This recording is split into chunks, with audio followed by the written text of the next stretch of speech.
good morning. Thank you so much for having me. It's been a year and a half since I have preached. So I just pray that whatever happens this morning, God loves you through these words. So I'm pleased to talk to you this morning about the topic of hospitality.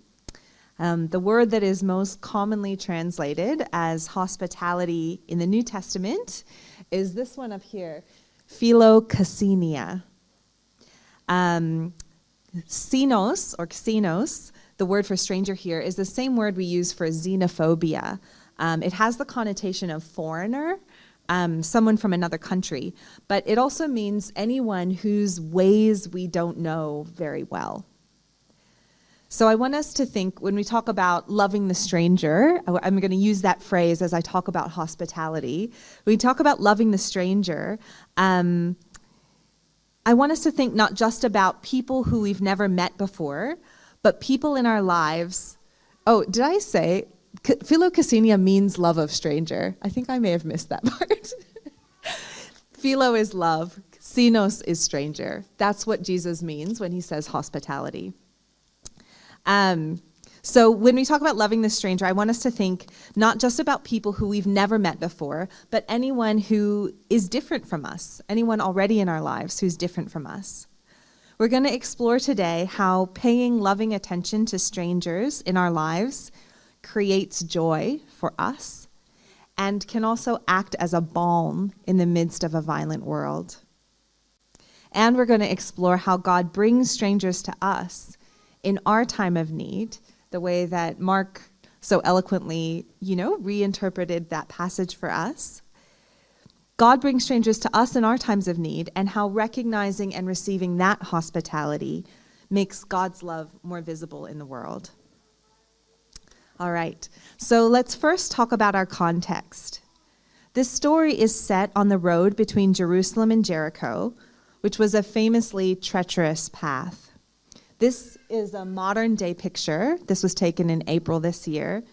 So you get an idea of the rocky landscape, how narrow this road is even now. There are sort of rocky overhangs and outcrops, which are hiding places for people who would seek to attack travelers on the road. And as this is our context, I want to mention that this road is located in what is now West Bank. This is a Palestinian territory, which, along with Gaza, has been contested land between Israel and Palestine for decades, and over the last week has been a site of unspeakable violence. Jesus is no stranger to violence. The hospitality that Jesus invites us to enter into is not in the context of pristine homes, but the context of the presence of violence, then and now. The man at the center of the Good Samaritan story that we're looking at has been attacked. No one stopped it. He wasn't rescued out of the hands of robbers. He endured trauma, but he also received love. When we think about giving and receiving hospitality, I want us to remember this is in the context of abuse and injustice in the world. The kind of hospitality that God invites us into does not prevent evil. It exists alongside it. There's an undercurrent of God's love living alongside the reality of violence in our world. We're invited to participate in it, both by giving and receiving hospitality. And through hospitality, we both receive and we can even become a balm of love in this violent world. All right. We do not always, however, heed the invitation to participate in God's hospitality. There are strangers who we've encountered on the roads of our own lives whom we've walked past. And unfortunately, the ones we love and count on don't always heed that invitation either. I actually think Jesus is describing another kind of violence when he describes the actions of the priest and the temple assistant. on top of the abuse that the man has already endured. We'll call this the violence of inattention. This is also a reality of our world. Sometimes in the midst of danger or in a time of need, the ones we count on most desert us. For those of you who have experienced this, you will know that sometimes the response or lack of response that people close to you have to your pain can wound deeply. Whenever we see a stranger in need, we have the choice. Do we compound violence by walking past, or do we counteract the violence by responding in hospitality? I think the key difference between the Samaritan's response and the response of the priest and the temple assistant is how much attention and room in their heart they give to this man. All three people see him, but only one of them sees and draws near. So what does it mean for us to see and draw near to the strangers in our lives? I think one response to violence that is always available to us is prayer. And thank you, Eunice, for offering prayer in the midst of violence in our world this morning. Thank you for that leadership. Eunice was able to find some beautiful words, drawing on the words of Tanya, the Indigenous leader. But so many times, especially in overwhelming violence like war, our words fall flat. There's a Quaker prayer practice that I really like, which is called holding someone in the light of God. It just involves kind of silently putting your attention on someone in the conscious presence of God and just lifting them up into this overarching love. My husband and I used to live on the border of Myanmar, and when the current war broke out there 2 years ago, we started the practice of sometimes at dinner lighting a candle at our evening meal to entrust to God our wordless hopes for peace in that place. The next way to see and draw near to a stranger in need is to offer practical care. The most common way that Jesus talks about hospitality in the Gospels is through very practical, physical things. A cup of water, a place to stay, a meal. This is what we talked about at communion today. At the most basic level, this is the heart of hospitality, caring for a stranger's physical needs as though they were members of your own family. A third way to offer attentive and loving care is to learn about systemic inequality that fuels the violence in our world. Poverty, racism, exploitation. This requires listening to people who are most affected by these issues. For 80% of Indigenous Australians, yesterday's referendum result was a blow. I think it would be good for us to continue to seek out. I can tell that this church has already done it, but continue to seek out Indigenous voices to learn about how the rejection of the voice impacts on them, which may be different for different people. But right now, many Aboriginal and Torres Strait Islander people, many of whom have already been wounded by inequalities in the healthcare system, inequities in incarceration rates, many compounded traumas, they may feel left by the side of the road after this vote. So we have the opportunity to come close, even if it's through learning, drawing our attention through reading more. And a fourth way, final way to draw close to a stranger is through friendship. I think this is at the core of what it means to jump into the waters of God's love that exist in our violent world. We can choose to extend genuine friendship to a stranger, even the neediest stranger. This is both the gift we are invited to offer, and it's the reward for us. When we choose to make ourselves available in friendship, in listening in love to a stranger, we're on our way to genuine joy. Now, I want to tell you a story. When I lived in Thailand, I had a neighbor named Lek. This is a picture of us. Lek was my age. She was living with her mom. And when I first met her, she was experiencing frequent psychotic episodes. often in the middle of the night. She would come out of her house very upset and yelling at someone who only existed in her mind. Now, I have an Uncle Mike who lived with schizophrenia, and I know from his experience that it can be treated well with the right medication.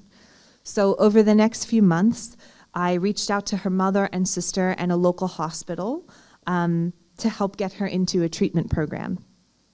And because I helped initiate the treatment, I felt like it was my responsibility to research a little bit about how to support her when she returned from the hospital. I knew I wanted to try to go with her for her monthly follow-up appointments. And all the research I did said that social inclusion is very important for people who are recovering. So I made 2 commitments. First, I thought that when I walked from my house to the local 7-Eleven, which I did at least once a week, which is a convenience store if you don't know it, I thought I'd ask her if she would want to walk with me. So that was a regular commitment I made. And then the next was if I was watching TV in the late afternoon, early evening, I'd invite her to come and watch TV with me. So after doing this a couple of months, I noticed that she, more than a lot of other people in my life, was remembering what I told her and asking follow-up questions about different areas of my life. And not only was she thoughtful in this way, she was also really funny. So I started to notice, hey, I really like this person. She's become a really good friend to me. In fact, one of my closest friends. So I started to really look forward to our times together. After we'd been friends for about 1.5 years, I hit a really busy time. I was forgetting things left and right. And one day I was sitting with my laptop next to my open window, trying to get some work done before an overseas trip. And Lex stopped by and popped her head in the window and said, "Lexie, I've got my monthly doctor's appointment tomorrow. Would you like to come with me?" And I was like, oh my gosh, I completely forgot about that. Yes, thank you for reminding me. I'll be there. And she just looked at me and sort of laughed and said, "Lexie, I'm not reminding you, I'm inviting you." And that's always stuck with me as a moment of clarity about how God works. The invitation to love the strangers in our lives is an invitation to friendship and to joy. It's not a reminder of our duty. All right, now I'd like to turn our attention to what happens when we find ourselves the victims of mistreatment or betrayal along the treacherous roads of our own lives. The man at the center of the Good Samaritan passage has experienced the trauma of physical attack and theft, compounded by the abandonment of not one but 2 religious leaders. For anyone who has been through the experience of religion letting you down, you know that it is a profoundly dismaying and disorienting experience. The man must be asking, where is God? The answer Jesus offers is one he offers over and over again. You will not always find God where you expect to find God. Instead, God's love is often revealed through unexpected people. In this story, Jesus describes a Samaritan as the giver of care, attention, and nourishment to help this stranger on the road. Samaritans were cultural enemies of the Jewish people. Just prior to this, in Luke 9, Jesus himself had been rejected by a whole Samaritan village. It says they did not welcome him because he was heading for Jerusalem, and there was a dispute between the Samaritans and the Jews about where was the actual place to worship, Jerusalem or this other mountain. And because Jesus and his disciples were travelers, like Mark alluded to earlier, they were dependent on the hospitality of strangers. So this rejection by the Samaritan village would likely have left them homeless for the night without a place to sleep.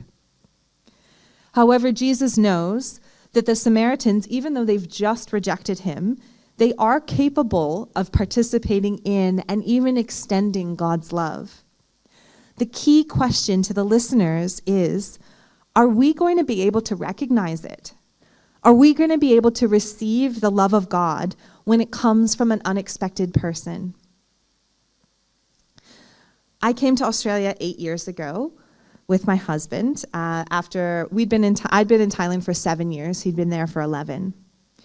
And when we decided to leave, it was a tough move for us. We'd been through some very difficult years there, and we were carrying some spiritual and emotional wounds.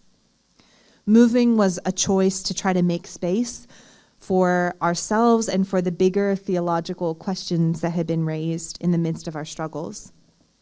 And we chose to come to Australia in part because we thought we would have a good support network here. Since my husband grew up here, I knew he'd be going back to some of his childhood friendships, and I trusted in the strength of my long-term, long-distance friendships, as well as in some people who we knew through they had been volunteers with our mission organization, and they'd offered to help us out when we got here. And I felt pretty confident in my ability to make new friends in Australia. So we made the difficult choice to come here, not knowing what work or finances or community we would find. So this was sort of the treacherous road we were embarking on. And I found it very difficult. I began working as a chaplain in a local primary school, and I embarked on a study program at the University of Divinity. I expected both of these places, the school and the theological college, to be full of potential friends for me, but I found it really tough to move past small talk in either work or my study program. And a few things happened in my existing connections. I had a friendship breakdown with my best friend of many years, someone in America who I used to text with daily. And both my husband and I felt really let down by those volunteers from our mission group. They sort of ghosted us and became uncontactable after offering care. The people that I expected to be there for me just weren't. So I felt very isolated in a new country, and I felt like I didn't have anyone to process the pain of what I'd been through in recent years. After being in Australia for about 9 months, I visited a friend's church, and during a time of worship, the story of the Good Samaritan came into my mind as the worship song was playing. And on this day, I felt like that man by the side of the road. I imagined my spiritual and emotional wounds as like physical wounds, and I saw myself lying by the side of the road. In my mind's eye, I saw my best friend look at me and pass by on the other side. I saw those volunteers from our mission group look at me and pass by on the other side. I was really hurting. And then the question came to me, well, who is God sending to bandage my wounds? And instantly, I thought first of my mother-in-law, who we lived with for the first 5 months after arriving in Australia. Hosting 2 people in her small unit was a big and challenging adjustment for all of us. My mother-in-law is British and reserved and incredibly organized, and I'm a chaotic, loud American. We are very different people. But the practical care and love she showed us during this time was deeply needed. And I hadn't realized before how healing and necessary her love had been for me. I thought next about a coworker of mine at the primary school where I worked, Ritu. I'd expected to make friends with people who were similar to me in terms of background or life stage. At the time, I was in my early 30s with no kids. And Ritu was a Hindu woman, about a decade older than me, with a teenager and a younger daughter. She was one of those people with the gift of eye contact, which she gave generously. She was one of the only people at work to ask me deeper questions about my motivations in this chaplaincy role, and she shared with me first some of her, deeper work motivations, and then some of her life motivations. And she was really the only person that if she saw me in the lunchroom at work, she would move over and make space for me at her table. I realized that her kindness and attention, too, had been a healing balm. I thought next of my next-door neighbor, Rajneesh. When we left my mother-in-law's house, we moved into a rental unit in Noble Park, and that unit shared a wall with Rajneesh and her husband. She was a devout Sikh woman who at that point was more comfortable in Punjabi than in English. But we quickly discovered that we had a lot of values in common. She was working as an aged care worker at a hospice unit, and she started telling me stories about what she experienced to be the sacredness of being with people in their last days on earth. And I just felt like the depth, the spiritual depth of those conversations was like water to my soul. She started inviting me over for celebration times at her house, which were a little awkward for me. They were filled with her other Sikh friends, and a lot of it was in Punjabi and involved a lot of customs that I had no idea what was going on. But I knew and was starting to really take some joy in this emerging friendship with Rajneesh. She had even recently, at that point, lent me her car when mine had broken down. So I felt so grateful for this unexpected and genuine and mutual friendship. And as I considered the care of these three very different women, in big ways, like my mother-in-law sharing her home for 5 months, or in small ways like eye contact, I felt for the first time in a long time that I really experienced the care of God. I felt as though I may have been left by my other friends, but I was not left alone.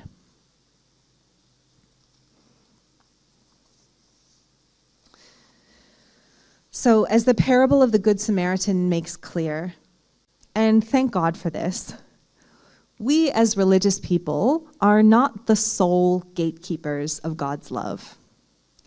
We are not carrying God's love around privately to bestow or not bestow on needy people. God's love exists already, always bubbling in the midst of our violent world. Sometimes we as religious people miss it entirely. I very nearly missed it by not recognizing or fully receiving the love that was being offered to me by these three women on my journey. But by becoming a vulnerable neighbor who receives love, especially from a stranger, I believe the visibility of God's love in the world became magnified. And when we are able to stretch beyond social barriers to give love to the strangers in our lives, maybe even becoming friends, that also amplifies God's love in the world. Whenever love is given and received, the Holy Spirit comes and tabernacles in between. This is a dynamic and sacred thing that happens in relationship. The giving and receiving of hospitality opens the door for us to participate in this current of God's love, which is always bubbling away in the midst of the treacherous roads we all walk. So let's take a moment to consider, how can we say yes to the gift of hospitality available to us today? We're going to move into a time of reflection. I've put 3 questions up here. The first is for us to consider, what are the treacherous roads that you are walking at the moment? Are there ways you may have felt betrayed by people whom you expected to help you? Secondly, who are the unexpected people God has sent to care for you? Ask God to reveal these people to you. Thirdly, who are the strangers God is asking you to extend love to? Are there practical ways you can care or extend friendship? Perhaps God is inviting you to commit to praying or learning more. Let's prayerfully consider what God's invitation to us this morning might be. Thank you.